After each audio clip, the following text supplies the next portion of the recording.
नमस्कार साथियों, मैं आपका दोस्त और साथी advocate Sushil Kumar, legal adviser ACI, आप सभी का स्वागत करता हूं अपने इस वेबिनार में। जैसा कि साथियों हम जानते हैं, हम जो इस हफ्ते जो हमारा टॉपिक है वो जेंडर जस्टिस के बारे में है, जेंडर जस्टिस इन इंडिया। तो जैसा कि मैंने कल भी चर्चा की थी कि जेंडर जस्टिस इन इंडिया के बारे में अगर हम देखते हैं तो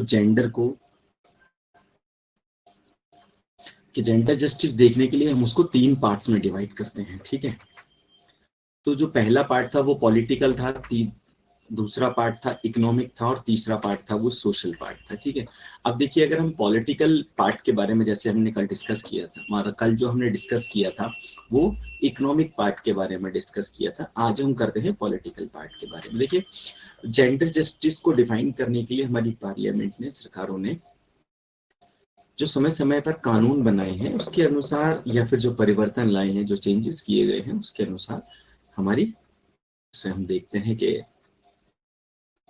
महिला सशक्तिकरण को बढ़ावा देने के लिए रिजर्वेशन का प्रावधान रखा गया है कि जो विधानसभा, राज्यसभा या लोकसभा के समक्ष जो सीटें हैं, या फिर अन्य जो हमारे जो इलेक्शंस होते हैं, मतलब हमारे लोकल इलेक्शंस हो गए, चाहे ग्राम के हों, ग्राम प्रधान के हों, बीटीसी के हों, या फिर काउंसलर के हों, या एमएलएस के, इन सब के इलेक्शंस में एक प्रावधान रखा गया है कि कहीं कहीं पर महिला सीट को रिजर्व कर दिया गया है और 1/3 पार्ट को रखने की कोशिश की गई है कि महिलाओं के लिए जो रिजर्वेशन है वो 1/3 पार्ट में हो। इसका रीजन जो महिला सशक्तिकरण को बढ़ावा देना है, जेंडर जस्टिस को बढ़ावा देना है कि ये ऐसा ना हो कि महिलाओं आगे ही ना बढ़ पाए, उनका जो राइट्स है वो उनको ना मिल पाए, या फिर जो सोशल राइट्स हैं उनको ना दे पाए। तो संस्था, जो हमारी संसद है या सरकार है, उन के द्वारा ये कार्य समय समय पर किया जाता रहा है और किया जाता रहेगा, और भी समय के साथ साथ परिवर्तन आते रहेंगे। इसी के साथ ही हम देखेंगे कि जब इलेक्शंस होते हैं तो उसके अंदर भी बढ़ावा दिया गया है महिलाओं को। ये हमारा सोशल है। और जब हम ये देखते हैं कि महिलाओं को कई सीटें आरक्षित कर दी गई हैं कि वहां पर सिर्फ महिला प्रत्याशी ही लड़ सकेगी इलेक्शन के लिए, तो ये सोशल, अगर हम पॉलिटिकल पॉइंट ऑफ व्यू से देखते हैं तो ये प्रावधान किए गए हैं।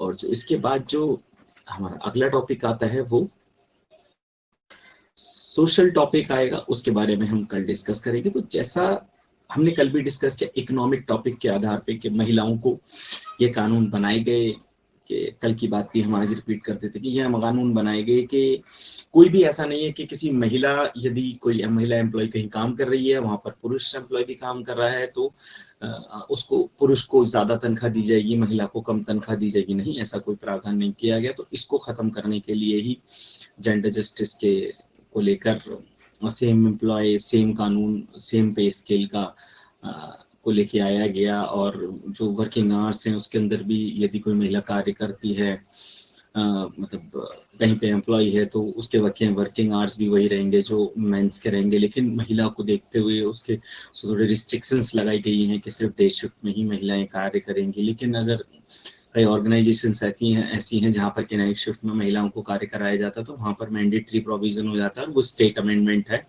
या स्टेट के लॉज हैं कि वहां पर महिलाएं कार्य तो करेगी महिलाएं कार्य तो करेगी, लेकिन उनकी सुरक्षा, उनको आने जाने का, शाम को 5 बजे के बाद से सुबह 5 बजे तक आने जाने की जो फैसिलिटीज हैं वो एम्प्लॉयर की जिम्मेदारी होगी। तो इसको लेकर ये इकोनॉमिक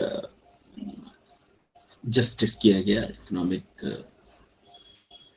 लॉज बनाए गए बेसिकली। तो इसी के साथ ही साथियों हमारे टॉपिक खत्म हो जाता है, और कल हम सोशल टॉपिक पे जो डिस्कस करेंगे, वो हमारा कल जो टॉपिक रहेगा वो सोशल रहेगा, जेंडर जस्टिस के बारे में। तो आज हम अपने सवाल जवाब स्टार्ट करते हैं। यदि हमारे किसी साथी का कोई सवाल है तो प्लीज बताएं।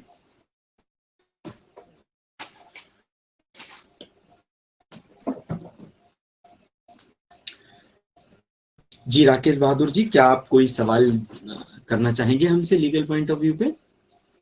नहीं सर, ये तो नहीं है। चलिए राकेश जी, बहुत बहुत धन्यवाद।